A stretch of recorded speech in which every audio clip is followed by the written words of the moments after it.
So we're going to go ahead and get into the next portion of our program. We're going to honor Mr. Dirk Lohan, but we're going to hear first from Kim Dowdell, the president of AIA, and she's going to share with you her words in this next video. Good evening. I'm Kimberly Dowdell, the 2024 president of the American Institute of Architects and a principal with HOK in Chicago. I'm delighted to join you virtually on this very special occasion, the 20th anniversary of the Edith Farnsworth House. I'd like to congratulate all of you for your ongoing support of this incredible asset.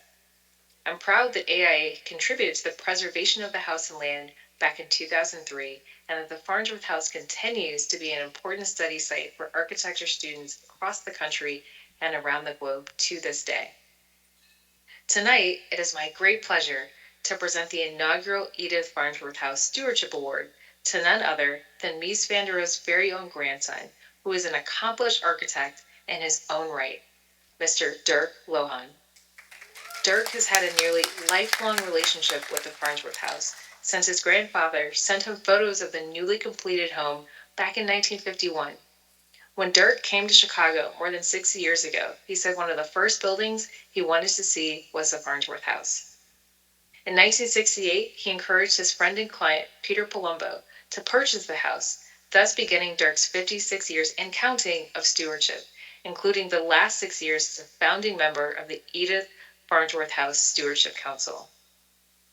Dirk's dedication of time, talent, and treasure have helped to ensure that Farnsworth House will continue on as a bright spot in the galaxy of architectural icons, and for this, we salute you. Congratulations. Please stand and recognize Mr. Dirk Lohan.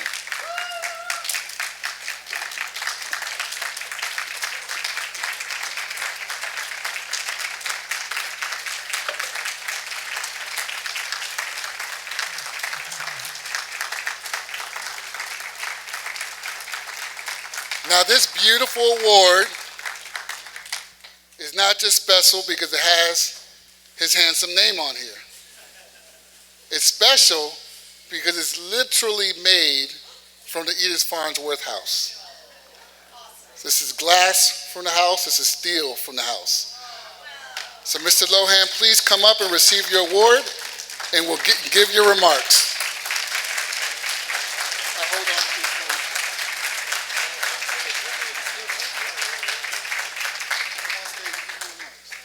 Well, I can tell you only I'm overwhelmed by the number of people that came for this and the honor to receive this first award for my favorite house. And I tell you a few anecdotes about my life and why it is my favorite house. Imagine me being 12 years old in Germany, Bavaria, outside Munich. Mies just finished Crown Hall 860 and the Farnsworth House. And he sent to my mother, who was his daughter, the black and white 8x11 Hedrick Blessing photographs. And she gave me the pictures of the Farnsworth House to decorate my bedroom with it, which I did. And believe me, I looked at that house every day. And I was amazed how different it was from what was done in Bavaria. Pitched roofs, tiles everywhere, and so on.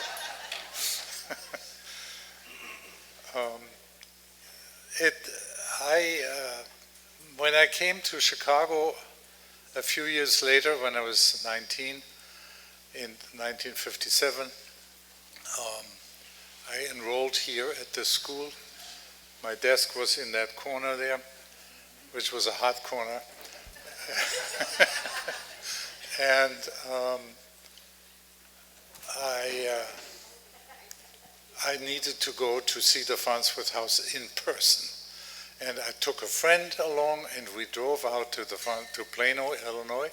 At that time, she still lived there and owned the house. And as we got to River Road and the fence surrounding the property, I noticed some motion in the house behind the glass. We were not on the property, we were on the road. And it was Edith Farnsworth. And she bent down and took from her coffee table something, put it this way, and it was the huge binoculars. And she followed us as we walked around. And I tell you, it was like having a gun pointed at you. We never got into the property. It was a complete waste of time. But later then, of course, I managed to go there and also meet her. And I have very fond memories of those early visits. When she decided to move to Italy and sell the house,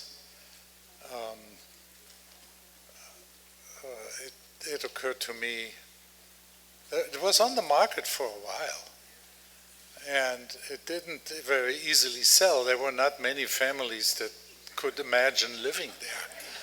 You had to sort of learn how to live in a glass house.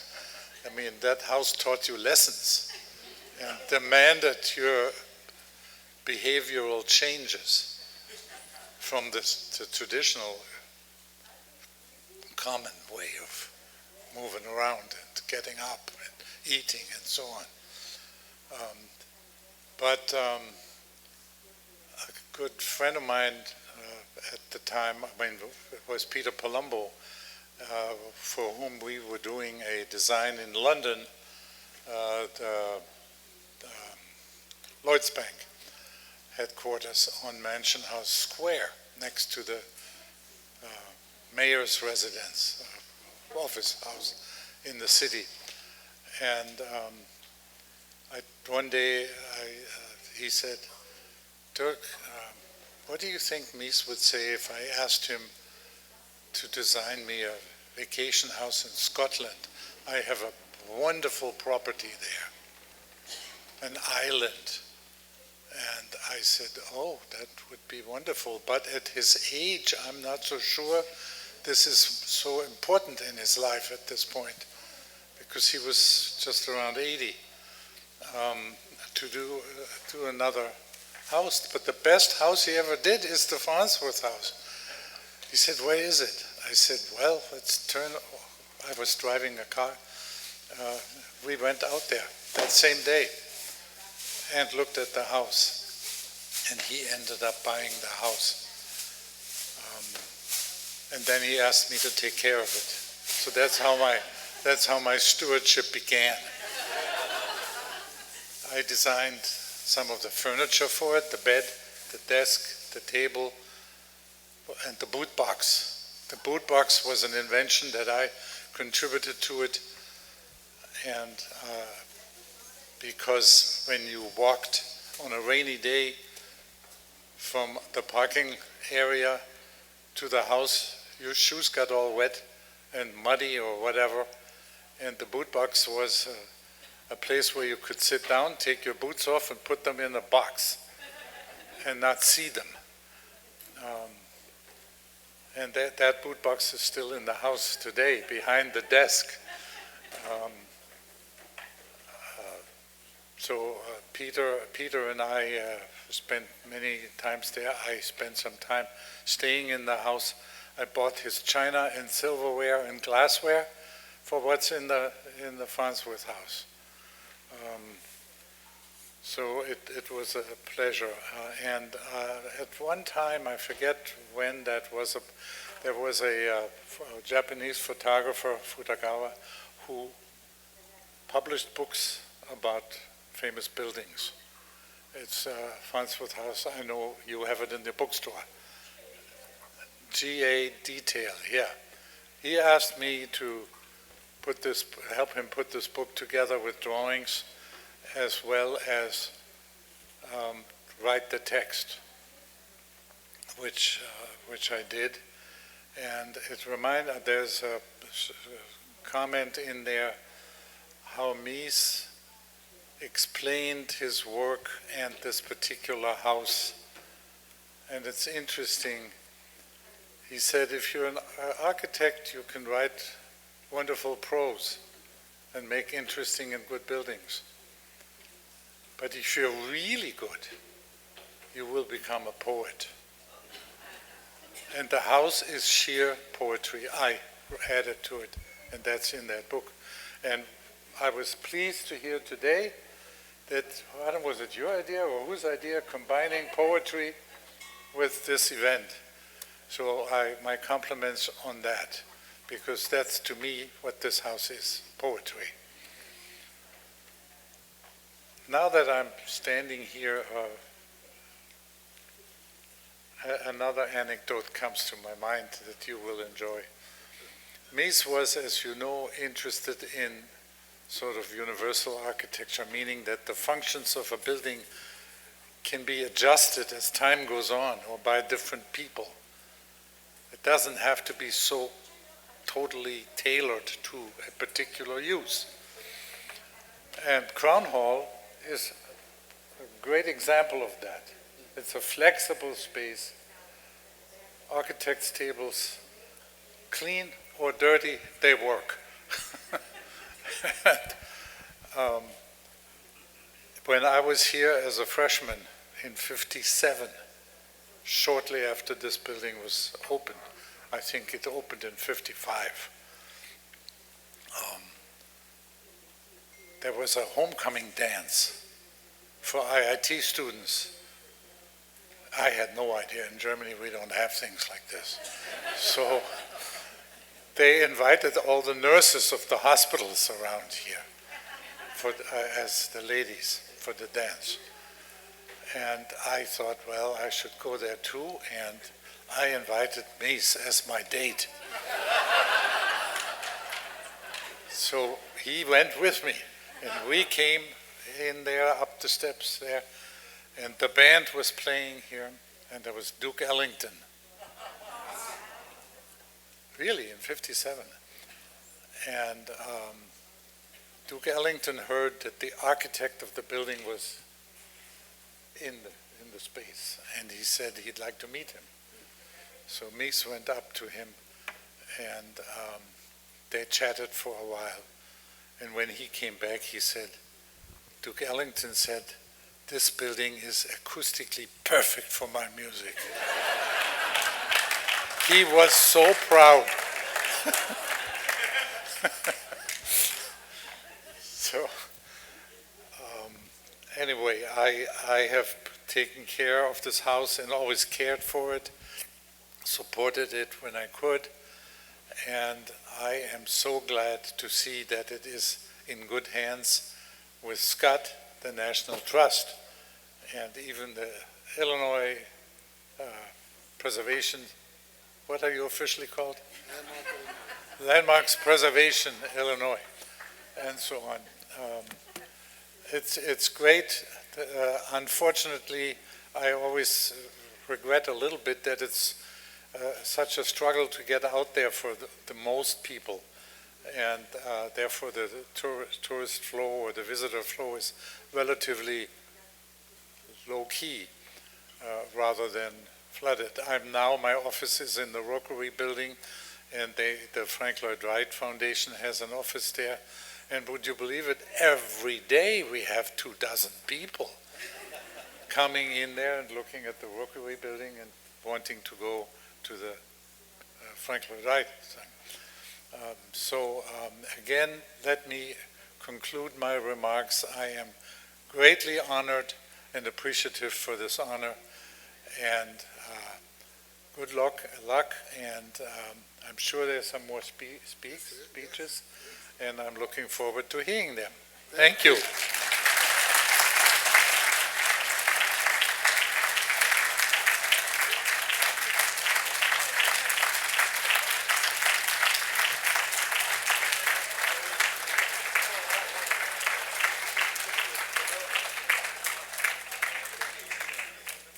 Next, we would like to bring to the stage the President and CEO of Landmarks Illinois, Bonnie McDonald.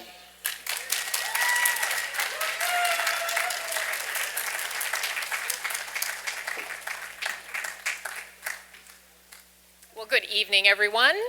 Good evening. I have the unenviable position of following that. A legend who tells incredible stories, and I'm also the predecessor to an incredible panel that you're about to see. And so it's like having the band in between the two big bands at a concert. And all you can hope for, it's like the jester, either they're quick or they're funny, or both. So I'm going for the former, quick, hoping for the latter, funny. So again, thank you, Omar, and congratulations to Dirk. You are a legend, and it is an honor to follow you. And it is also my distinguished honor to be here to represent Landmarks Illinois. I have had the privilege of having this position and being able to interact with one of the most incredible places of architecture, of history, of women's history on earth, and that is a distinguished privilege. And I thank everyone who is here for the honor of what you present, how you have stewarded the Farnsworth House. 20 years ago, the preservation community, that is all of us, came together to mobilize what was really an unprecedented campaign to save a landmark, an icon, something that had changed the history of architecture and had influenced residential design not only here in the United States, but all across the world. Preservationists had mobilized at that time to raise in just a few months, literally 2 months, $7 million, and to go to auction, to bid and to win the auction, which had never been done before. And I just want to say we didn't know what we could do before we did it. But what it proved to us is what we could do. And I think that that is the success of the Farnsworth House, the Edith Farnsworth House, is showing us that if we had courage and pluck, which I think we did, the National Trust, Landmarks Illinois, and the Friends of the Farnsworth House, that we really could find a solution for anything. So the legacy of this honor lives on, everyone, all around us, even in the neighborhood around us. So that courage that we had to stand up and to say something could be done is at the Rosenwald Apartments. It's at the old Cook County Hospital. It's at the old post office. It's at the James R. Thompson Center. This set the stage for what we could do in preservation, and I believe that it continues to influence us today. So I want to just thank those who made that possible, not only those in this room who continue to make this preservation a success, and hopefully you will continue to do so as donors for the future. But Landmarks Illinois operated this in conjunction with our partners, the National Trust for Historic Preservation.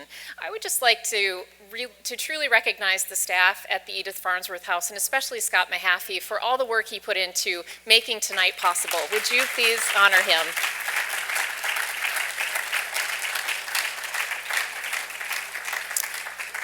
We are very pleased to work as a partner with Scott. We still hold a preservation easement on this property, and I want to recognize our dedicated staff person. That would be Suzanne German, our Director of Reinvestment, who has really been a part of this effort for 20 years to monitor this. Would you please say thank you and raise your hand, Suzanne?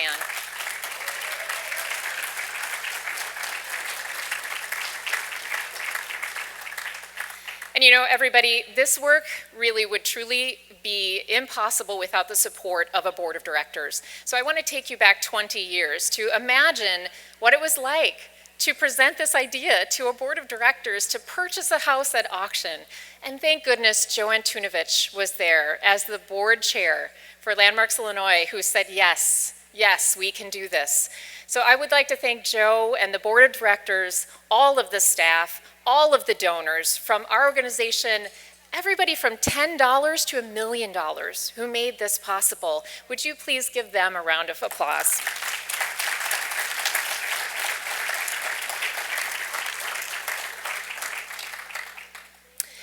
I also need to recognize somebody tremendously special who couldn't be with us tonight, and that's David Ballman. some of you may remember David. I am his successor. He was the president of Landmarks Illinois when this was happening, and he was really the catalyst for ensuring that we did this. So tonight, we keep David in our thoughts. He passed, unfortunately, all too young last October. So I would like to say thank you to David and others who have passed before this critical anniversary of the 20 years. That includes John Bryan, who is the CEO of Sara Lee Corporation, who led the fundraising with the Friends of the Farnsworth House. Richard Gray, who some of you may remember, the gallerist who did the auctioneering for us, and I'm sure Joe will tell that story about Richard Gray. And also the many people who participated, including Fairbank Carpenter, who was a dedicated donor and supporter of this. Without these dedicated leaders, we would not be here today. Just want to say we have challenges today that go beyond the scale of the Edith Farnsworth House. We have them ahead of us, but we can use this lesson to continue to inspire us to meet those challenges and beyond. And we're delighted to congratulate everyone in the room, and especially the National Trust, for this 20th anniversary. You know, working together and bringing the boldness and the courage to do this, I believe we'll celebrate many of these 20th anniversaries together.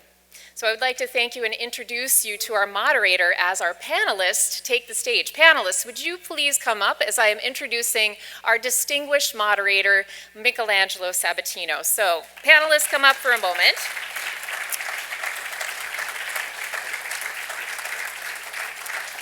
Let me introduce you to Professor Michelangelo Sabatino. He is a professor of architectural history here at Illinois Tech and also is the inaugural John Vinci Distinguished Research Fellow. Many of you know John Vinci and his role as a student here as well. I'm not sure where his desk is, but probably close to Dirk's. Michelangelo is the leader of the PhD program here and is a prolific author, including the book that we are all going to buy tonight, right? Raise your hand, everyone, to purchase that. It's the most comprehensive history of this house and its preservation, so I do encourage you to support his work, purchase that tonight, and enjoy this panel, which I know that you will. Thank you so much, everyone. Thank you.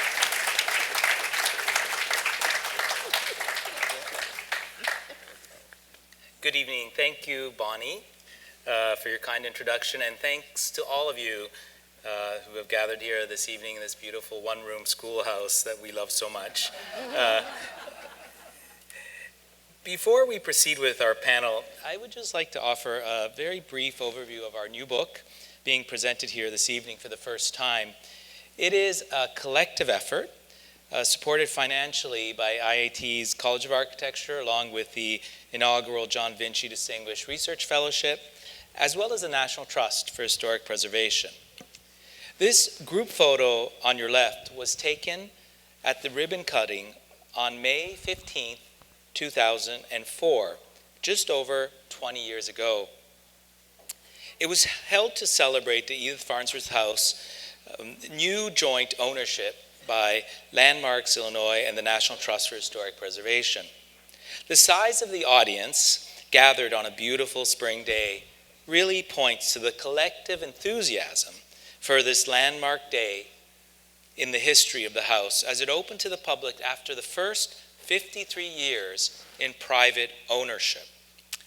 As I wrote the book you see on the right, together with contributions by a handful of authors here with us tonight, raise your hands, Scott Mahaffey, he's busy, Hillary Lewis, where are you? As well as our publisher, Alan Rapp, there he is. I constantly came across individuals who were eager to share their experiences with the Edith Farnsworth House with me. Many of you are here tonight, and so I would like to extend a heartfelt thanks to all of you. From critics and artists who have engaged with the house over time, to docents who currently work at the site. Who are the docents here tonight? There you are. John, where are you with your fabulous, there he is. He has the best outfit of all of us. To Dirk Lohan and the Palombos, everyone generously shared their knowledge and time with me. When I showed Dirk the book as a proof, he remarked that there were many images. I have spent enough time now with Dirk to know that what he really thought was there may be a bit too many images, but he was too polite to say so. To my defense, however, I pointed out that for the first 53 years, the house was not open to the public, and that photography was in good and in bad a surrogate to the first-hand experience. As Dirk said, Edith wouldn't let him anywhere near it. And even with Palumbo, that opened it up occasionally to a select group of artists and photographers, it was never a collective opening to the general public as it is today. Lack of access also increased the mystery surrounding the house. That was an icon before it was ever visited. The photo on the left is one of the most important photos to be ever taken by Hedrick Blessing, with Mies on site directing how he was to take it. And this is borne out in Betty Bloom's fabulous oral histories. Derek Swalwell, whose photos grace the cover of the book, took this color version on your right. What is most significant about these two photos is that the house occupies only a third of the frame. It is nature the most important. The over-reliance upon photography has its limits. We all know that to really experience the Edith Farnsworth House, one must visit often and in different seasons and enjoy the leisurely drive through the cornfields of the Midwest.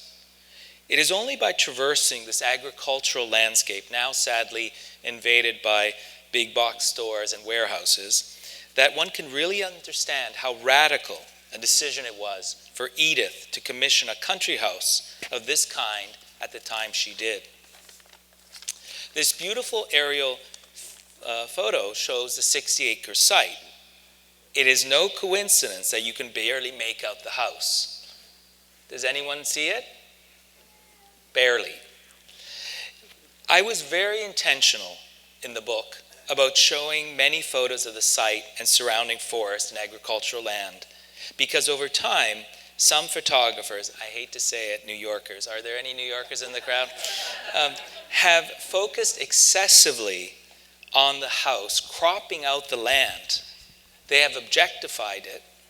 And above all, they have taken the house from the outside as opposed to the inside out. And for those who, like me, thanks to Scott, was able to lie on Edith's bed, you realize that, or Palumbo's bed, you realize that the house literally disappears when you're in it, looking out. A very profound, different experience than looking from the outside in.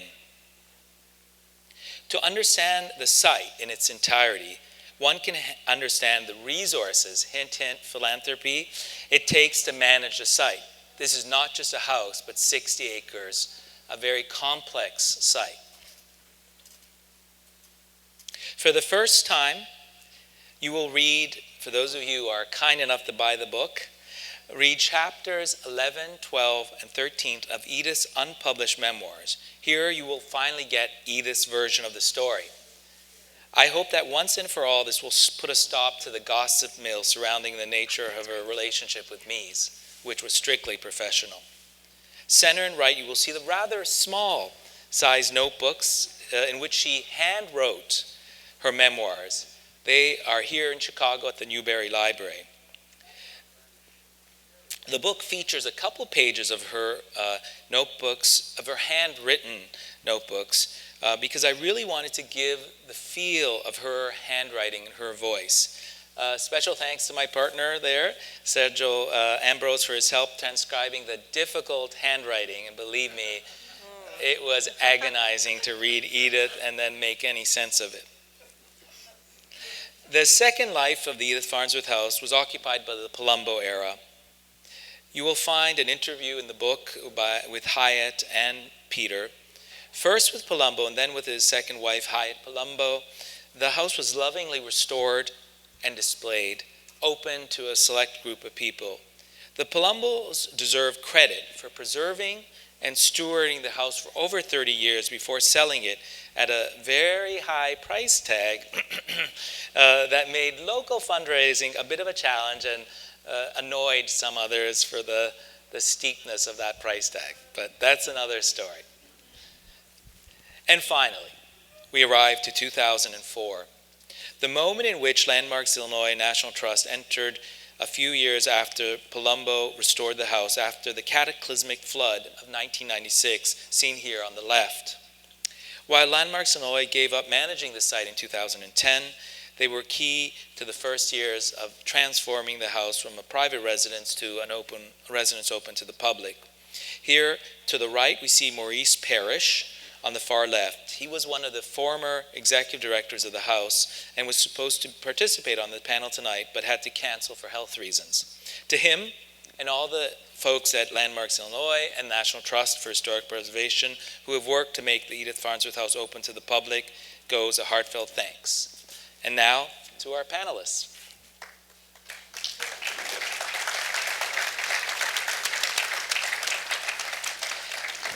So we will proceed here. There's 3 questions. Each of our distinguished panelists will proceed to answer one question. We'll go through the list, and I will start with the very first question. And rather than read a sort of classic bio and everyone's waiting to see the pictures, we are going to allow our panelists to give their own stories. So with this, I give the word to our friend Joe Antonovich, and I'm going to ask the question, what is your background and your role in Chicago as it relates to advocacy, preservation, and stewardship of the Edith Farnsworth and or the built environment? Question. And as part of your answer, you'd also share your favorite memory of visiting the Farnsworth House. Joe? Do I have a time limit? Just, you have 2 minutes, and then the dong is going to... Good evening. I'm Joe Antunovich, chairman of Antunovich Associates, an architecture firm here in Chicago. If you detect a slight accent, like with Dirk, a slight accent, I was born in New Zealand.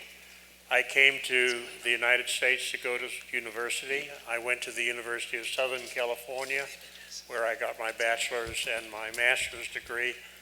And actually my connection with Crown Hall was I studied for 3 years with Mr. Caldwell at USC, so that kind of made the link to moving to Chicago in '74, where I joined the office of Mies van der Rohe and actually worked with Dirk until 1989.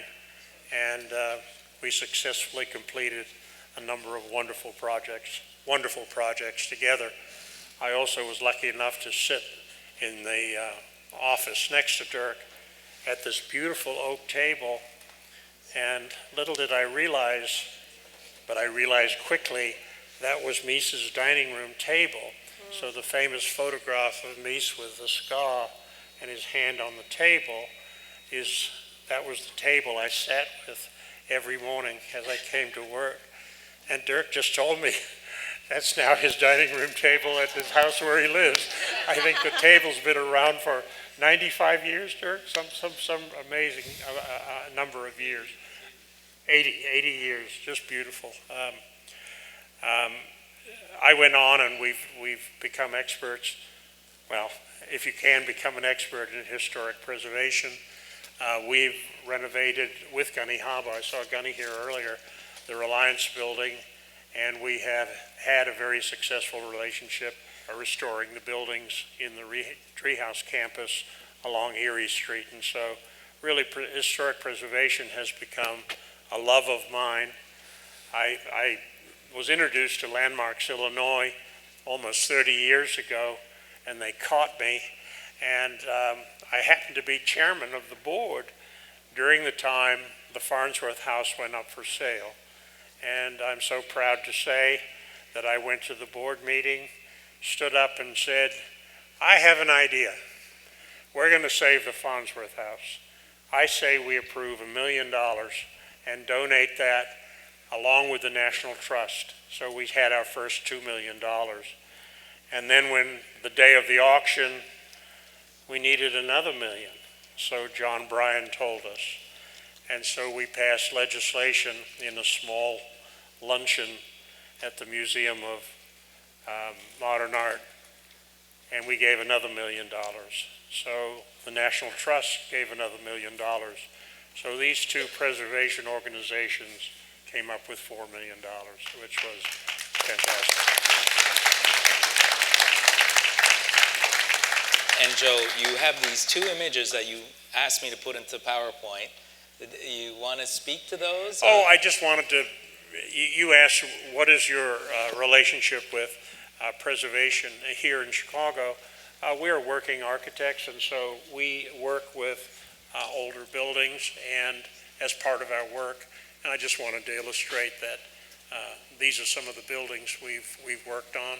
The one on the left I mentioned in collaboration with Gunny Haba, and on the right we did all of the restoration of Richard's three houses along Erie Street, most recently the Murphy Auditorium that was purchased from the College of Surgeons. So that's how I got heavily involved in preservation with Landmarks Illinois. Thank you. And they haven't left me alone since. And now to Elizabeth Blasius. And Elizabeth, what is your background and your role in Chicago as it relates to advocacy, preservation, and stewardship? I'm Elizabeth Blasius. I'm an architectural historian and I'm a writer, and I'm a partner in the Chicago-based commercial historic preservation firm Preservation Futures.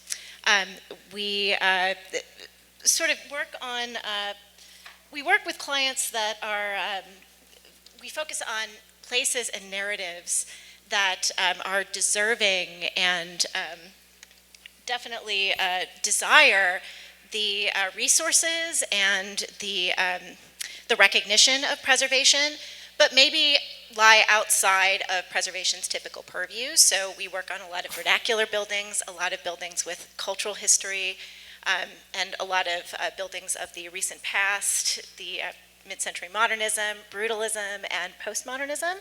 So to sort of illustrate the diversity of our work, we've done work on the James R. Thompson Center, but we also have a long-standing relationship with the Emmett and Mamie Till Mobley House, which is a pretty far-ranging range of preservation projects.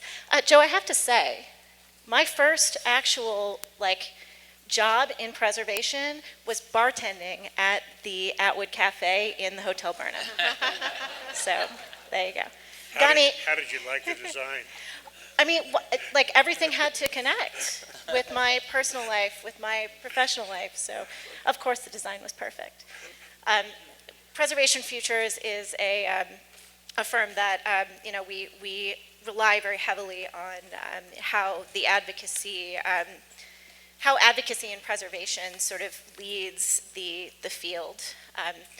The Edith Farnsworth House, the name change in 2021 was really inspiring to us because in 2021, the city of Chicago changed the name of Chicago's oldest house, the 1836 Henry B. Clark House, to recognize Bishop Lewis Henry Ford, who is Chicago's first historic preservationist. He was a country preacher from Clarksdale, Mississippi, who purchased the house in 1941 and prevented it from demolition. And he really was a wonderful steward of the house, along with the St. Paul Church of God in Christ, for over 30 years.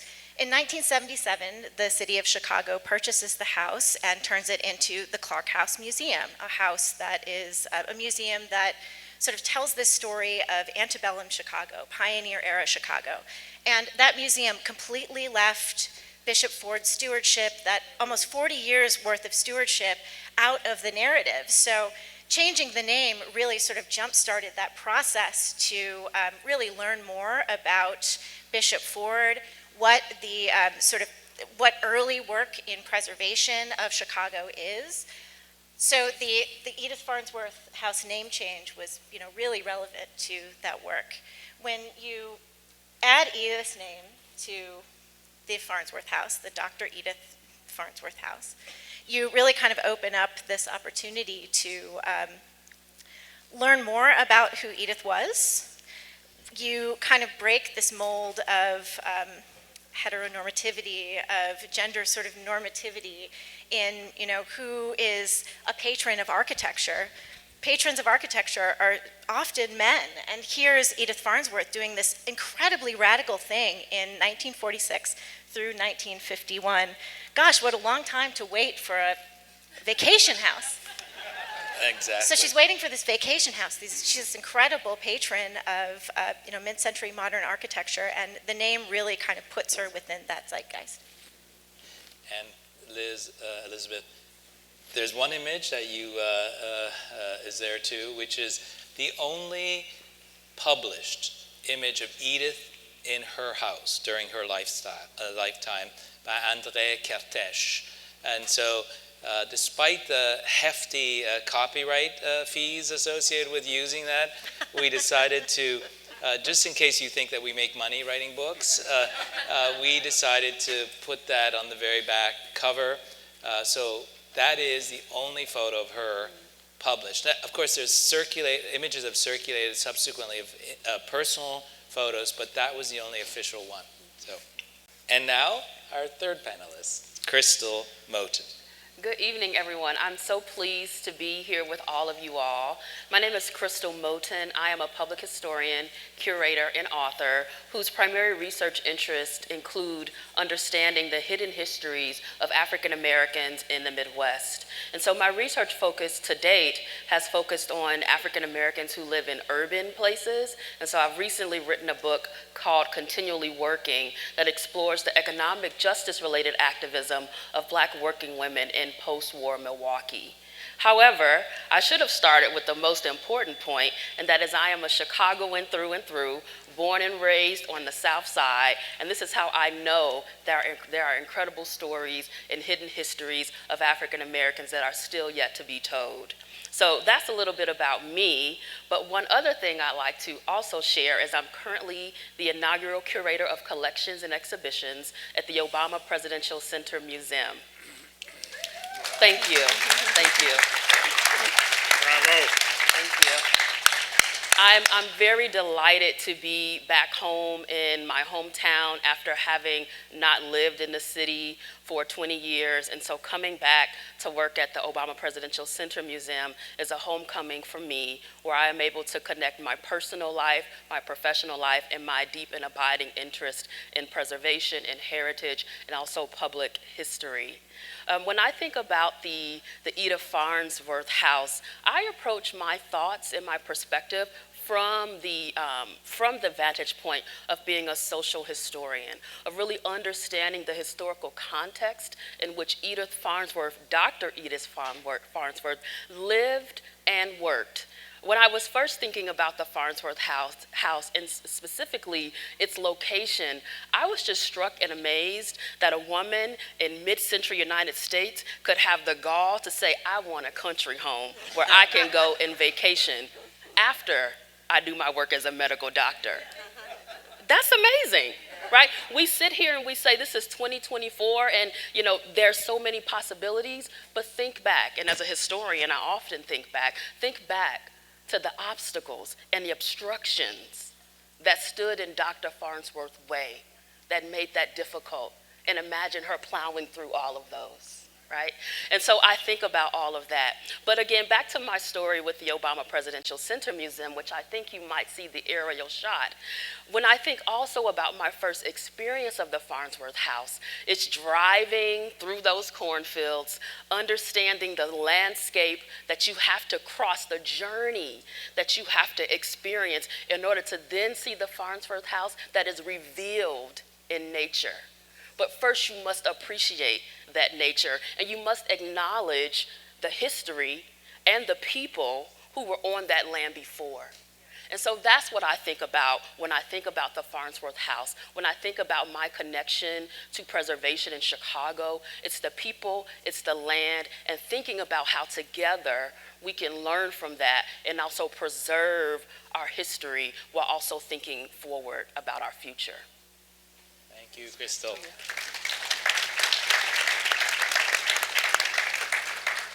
And now, Lisa Lee. Thanks so much. I'm so happy to be here tonight. I'm almost levitating. I love Mies van der Rohe. My whole work and my life has been dedicated to thinking about the power of place and memory. So as you can imagine, this is such a special evening.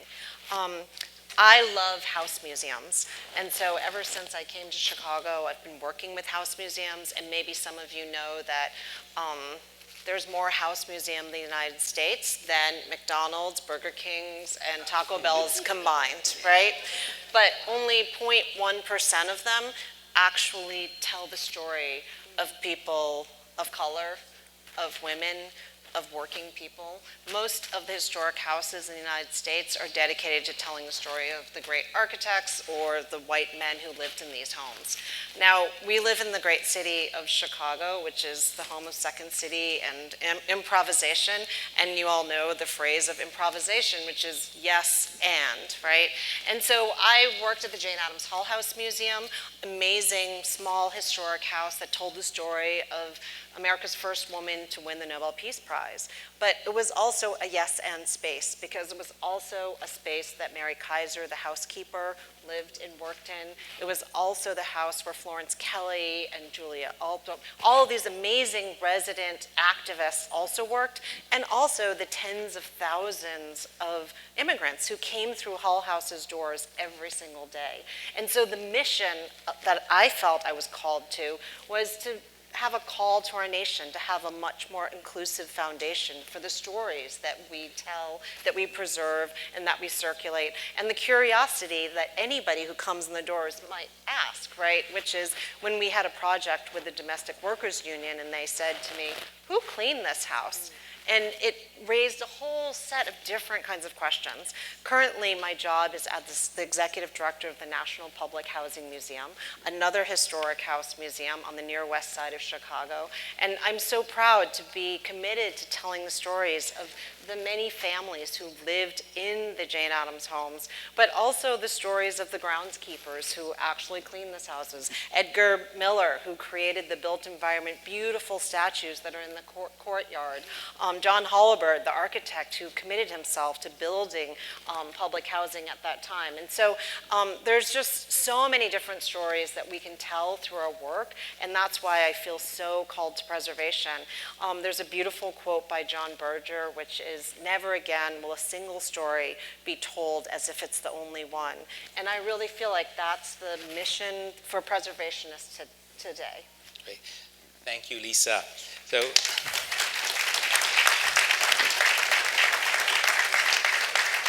we're going to cycle in the second question.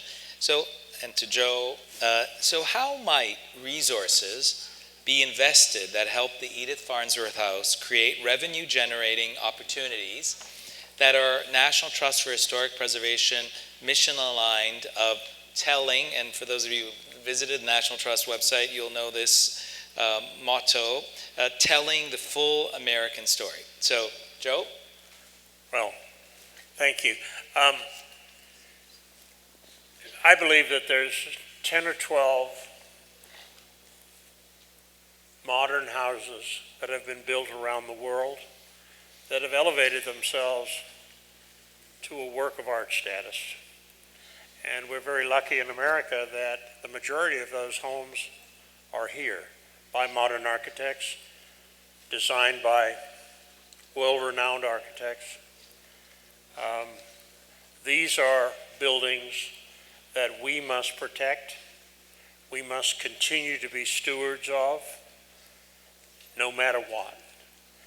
And the Farnsworth House is a great example of one of those homes being a work of art that's acknowledged worldwide as one of the greatest houses ever built in the modern times. Other examples are Falling Water. Those of you who've been there, people ask me, when's the best time to go to Falling Water? I say 4 times a year. And I have been. It's just fantastic. But a completely different place, but an equally magnificent work of art. Or if you've been to the Gamble House in Pasadena, The outside doesn't do it justice. Go inside, or as a student at USC, sleep a night in one of the bedrooms. You don't sleep, you just look at all the architectural details. It's a work of art, something of beauty that we should protect at all costs. And of course, here in Chicago, we have the Roby House, which is just an incredible opportunity right here in Chicago. You can visit all of these places through the house tours, and that is why we must continue to preserve and take care of and be stewards of. Go out to Plano and see this magnificent home that we should absolutely be at the top of our list for preservation for generations to come, because this is an expression of art and architecture from our generation and from our generation of architects and artists. Thank you, Joe.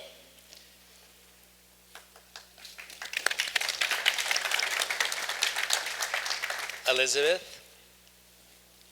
I found this question to be really tricky because it's about revenue generation, but historic sites, museums don't run on magic. They run on endowments and funding and getting butts in the door to actually see the site. I feel like the Edith Farnsworth House needs to continue to invest in creative work like they've been doing since Scott became executive director in 2018. The Luftwerk exhibit to the left with Eker Gill is a great example of that, activating the house as this sort of blank canvas for just really interesting stuff. So using technology, using light. I have to admit that I was really compelled by the Virgil Abloh photos in Michelangelo's book because, and people are going to test me on this, I really feel like Virgil Abloh is one of the probably the most important, most culturally significant export that IIT has ever, developed. Fashion, shoes, clothing, music, album covers, music videos, just a broad swath of amazing creative work. And it all comes from this IIT this IIT idiom, this modernist idiom. It comes from this little, this big one-room schoolhouse here at IIT to, Virgil being photographed there in 2018, after becoming the Louis Vuitton menswear creative director. So, I really feel like it's more creative work. It's investing in that creative work that's really going to, get more people out to the Farnsworth House. But then also there's sort of there's a sharing of resources, there's an inspiration, there's a creative inspiration that will go on there as well. Great, thank you, Elizabeth. And Crystal. So I approach this question a little bit differently. I am a social historian. I don't do well with numbers, and so the revenue part of the question, I'm just going to put that aside. And what I want to focus on is thinking really expansively about what resources mean. When I think what resources are as a social historian and think about that connection to the Edith Farnsworth House, I think about material culture. And I think about the objects we need to fully understand and tell the story from Dr. Farnsworth's perspective. And so in thinking about that, then I wonder about the collections or the artifacts that would then help us interpret and tell that story. And to me, that's a wonderful resource that I think we can continue to explore. There was an exhibit that featured Dr. Farnsworth, or items from Dr. Farnsworth's time in the house. And so thinking really strategically about what that would mean to continue to populate the house with artifacts of that kind. And so on the one hand, I think about material culture and objects and artifacts and stewarding of them, and I'm a curator, so I'm supposed to think that way. But then on the other hand, I think about the resource of human resources and the people that we need to continue to strengthen and bolster so that they can be able to tell and interpret that story and invite visitors and welcome them in like I was welcomed in on the tour that I had to the Dr. Edith Farnsworth House. And so for me, it's material culture, objects as a resource, and then it's human people as a resource, as thinking about the ways that we can use that revenue, those dollars, to support and bolster both of those. Thank you, Crystal. And these images, one is the handwritten memoirs, and the other is Edith lounging with her friend Beth Dunlap. We're going to get to the subsequent images of the interiors, but this speaks to Crystal's interest in the people first, and then the architecture, and vice versa. That's right. Thank you. No, and I love, whenever I think about capital, I always think of capital, and also social capital and cultural capital, which really, sort of need to work together in our society. I love this question so much, so I kind of have a pastime with my other historic house friends where we sit down and think like, ooh, what would you do in this house, right? And so for this one, I got together with some of my friends and we were sort of thinking, and a lot of how I think is, how do we make this house relevant to the most capacious group of people that are out there in the world, the multiple publics who we really believe should come to this house, should understand it, and also not just to have knowledge poured into them, but to actually draw in the knowledge that they already have and pour it into the house, right? And there's a little bit where maybe I would differ from Joe, that instead of seeing it as exceptional, because people know me, know that I actually think every single historic site and house has the potential of being the world's greatest site, or the world's greatest, whatever. It's like the pizza, right? You've tried the best, now try the best. That we really should believe that every single site is the most important, because the people who live there and work there and sort of breathe the air there, they actually also believe that about themselves. They should have believed that about themselves and the place. And one of the things for me when I think about the Dr. Edith Farnsworth House is, well, one, I have a sort of secret history as I got a German PhD, and one of the things I worked on is the sort of long history and the relationship of the public and the private. How do we create a private which is not just surveilled by the public sphere, and how do we create a public sphere which is radically democratic and one which is, worthy of its name? And for me, there's no better place than the Farnsworth House to be thinking about that issue, especially in these times, of like, what is the relationship of the private sphere and the public? And how did people live? Like, how did she live in the space that we were just talking about, which was so open in some way, but also, as the wonderful poet said, a space which was confined, but also so liberatory and free. So that's something that I think is such a possibility. Or if you think about a series of civic dialogues about people who live in glass houses, right? And like, how would that work to invite people in to cross boundaries and barriers to talk about the political and social moment that we live in? And how might the Farnsworth House be a jumping point and a catalyst to engage in those kinds of series of civic dialogues? And then I also agree that sort of working with artists is one of the best ways to unleash our radical imaginations. Some of the pictures that I had shared with Michael were work Angelo. Angelo. Michelangelo. Sorry, Michelangelo. Where sort of the paint chips that we had recovered from inside the historic buildings of the Jane Addams homes, and then turning those paint chips over to Amanda Williams and Ola Lekin-Jayafos and inviting them to sort of imagine the sort of beautiful, radical joy of all the people who've painted those spaces in which they lived, right? And so working with artists and inviting them to see the house as the kind of material from which they would also unleash our imaginations. And Lisa, you also, Edgar Miller's giant stone sculptures, and how the children might engage that. Yeah, and I'll just quickly say that we did help to restore those Edgar Miller statues, will be brought back to the courtyard, and the interpretation is of course about Edgar Miller, but it's also about the WPA stone carvers who helped to carve them, all the different generations of people who lived with those animals, and so there'll be audio and oral histories that people can listen to, and then also the important work of preservation and what it actually took to save these animals and what it means for future generations. Thank you.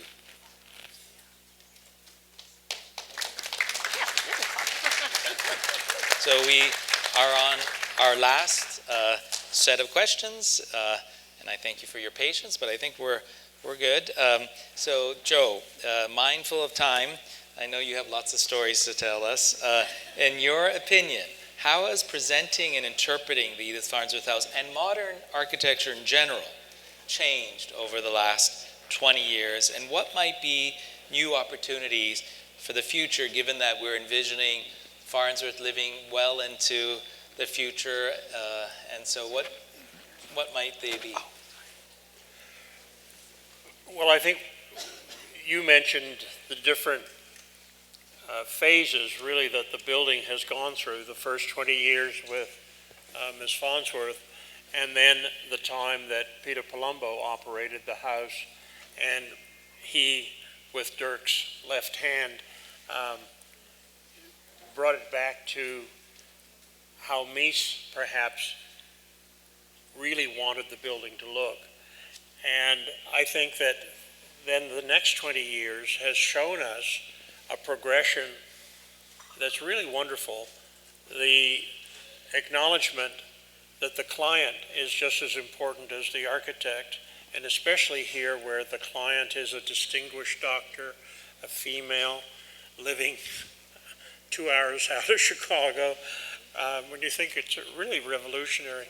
But I had misgivings about when they told me they were going to put her furniture back in. And then when I went out there, I was blown away. I was just absolutely blown away, because that's how the house was lived in for the first 20 years. And I must compliment the National Trust for then actually encouraging young students, mostly from high schools, to come, and the impact that that has had on those individuals. So much interest in architecture by men and by women to get into architecture. They're just overwhelmed by visiting. So the continuation of that educational program to all of the high schools in the area, wouldn't it be great if we could get students from high schools in Chicago to get on a bus, take them out there and spend a day at the Farnsworth House? I can see that evolving, along with the buses to take and bring the tourists from downtown. I think we could do a better job with bringing the students, the tourists back and forth. However, I think that now that we're looking at different ways of sustaining the building, protecting the building from flooding, there's a sustainability aspect to this that's a real story in itself too, that you're not just going to drop a house into the middle of a woodland alongside a river that floods with an architect that lifts the house 5 feet above the floodplain. No, there's a bigger sustainability story as we discuss different options for protecting the house. And that, I believe, is going to be a major, major story that can be told about the success of the Farnsworth House, and still keep its status as this wonderful work of art. Thank you. On the Fox River. Thank you, Joe. And so the reinstallation of Edith's furniture, there's a play by Judith Finfer, and then students observing the house in these images. So we've covered a big range. Elizabeth. I'm an architectural historian, but I've also kind of self-styled myself as a historian of historic preservation. If there ever was one, it's me. The preservation of modern architecture is now a part of the history of the practice of historic preservation. So we not only have the period of significance, but we also have the period of stewardship. So who moved the building from a building or a historic site from, being inhabited by the original inhabitants through, oh, this is just an old building, to, oh, this is a preservation advocacy issue. I feel like Michelangelo has sort of recorded that in his book, which is really wonderful, and I hope this panel, this event, and also the book sort of encourages us to kind of tell more stories and sort of really impart them into the history and the practice of preservation. How did we preserve a thing? So what was the process? So who were the people involved?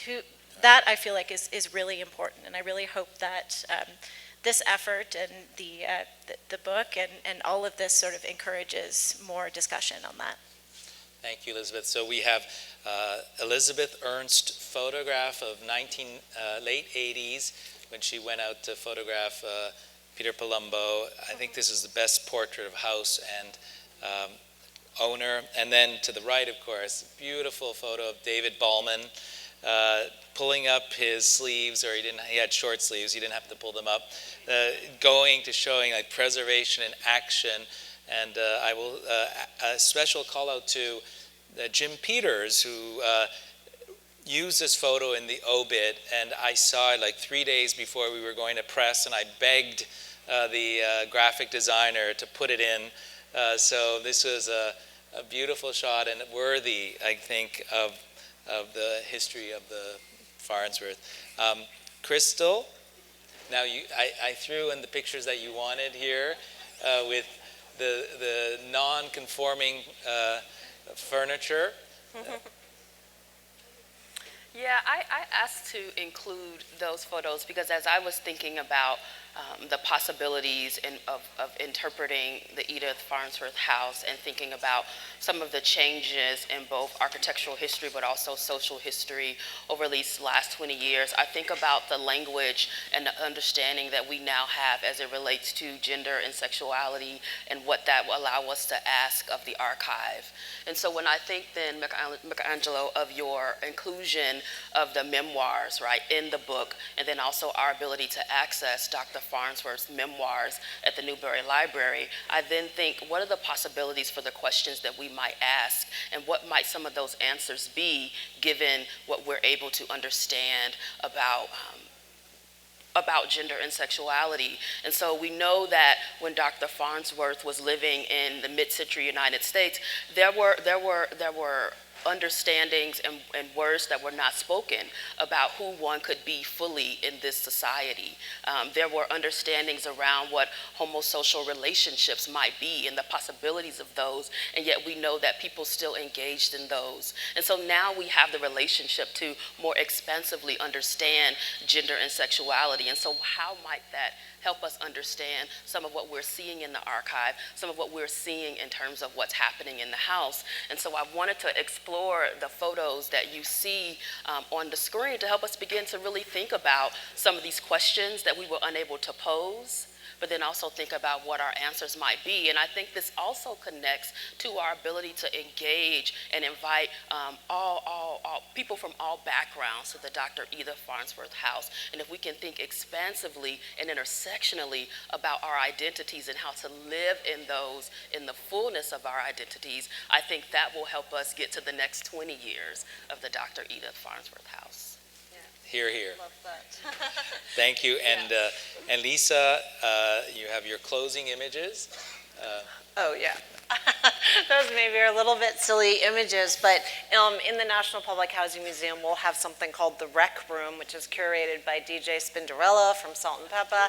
And we are telling the stories of the hundreds of musicians around the country who created the soundtrack of American life, who lived and grew up in public housing. And one of the things I was thinking about is, how does the Edith Farnsworth House become a kind of portal to different houses, different spaces, and the issues that matter to everyone across the globe, really. And so, I was looking up, for example, the Illinois Floodplain Community Justice Network, and people who are thinking about climate change and how it increasing temperature, increases storm surges, and what this might mean for, communities that are in India, and what could Farnsworth House actually tell people about this. And so it's not to say that the very small and also direct history is not important. It's always the particular that opens us all up to the universal. And so I really do believe that this space can and should become a portal to the most important issues that we should all be thinking about today in humanity. Thank you, Lisa, and thanks to all.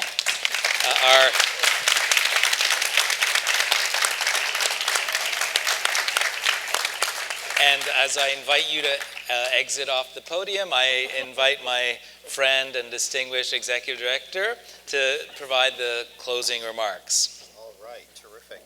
Thank you, everyone. And we are very appreciative for everyone coming out this evening. We've had a beautiful evening. Let's give a round of applause to all of our speakers. And we we've recognized the host and event committees and Edith Farnsworth House staff and our National Trust colleagues, but I do want to also thank Michelangelo and Alan Rapp and the team, really, who made this 20th anniversary book happen. So thank you. You all deserve a wonderful round of applause.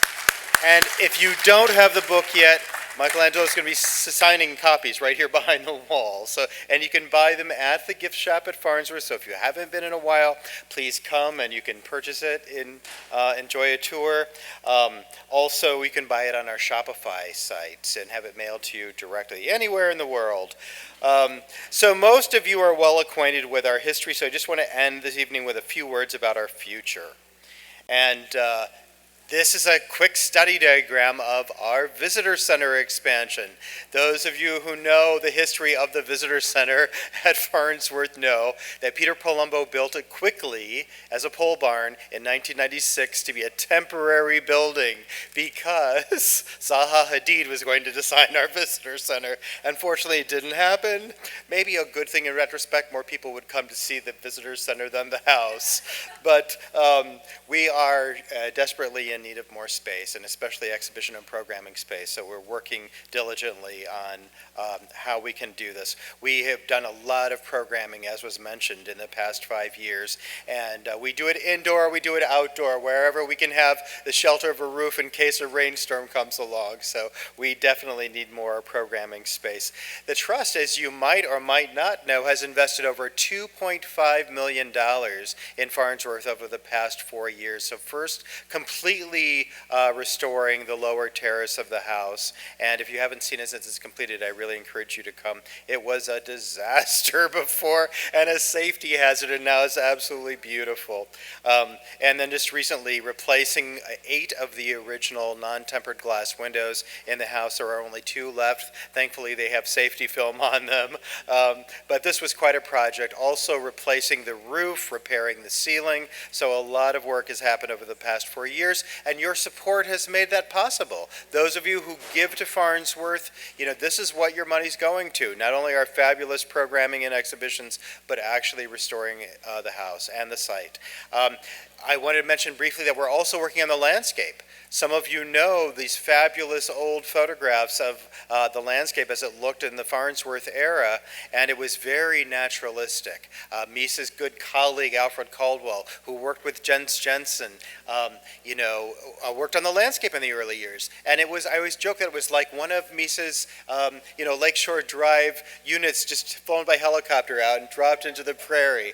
And of course, Lord Palumbo, as we know, had a different aesthetic. So a lot of that was wiped away. So our new landscape is really pulling together the trees and remaining pieces of the Palumbo era landscape, but reintroducing the shrub layer and the native grasses and forbs that existed during the Farnsworth era. So we're kind of returning it to its original design setting. We're also looking at adaptive reuse projects. The garage, which was originally built by Dr. Farnsworth in 1951 and then expanded by Peter Palumbo. The swimming pool, which was added in the 1980s and hasn't thankfully had a swimmer in it since 2000. And I think the creature from the Black Lagoon is the only thing swimming in there now. And the tennis court, which is looks like peanut brittle at this point, green peanut brittle. But, we really have to do something with these structures, and in order to justify the expense, we really have to put them to better public use. So we're looking at the possibility of renovating them for a separate event space.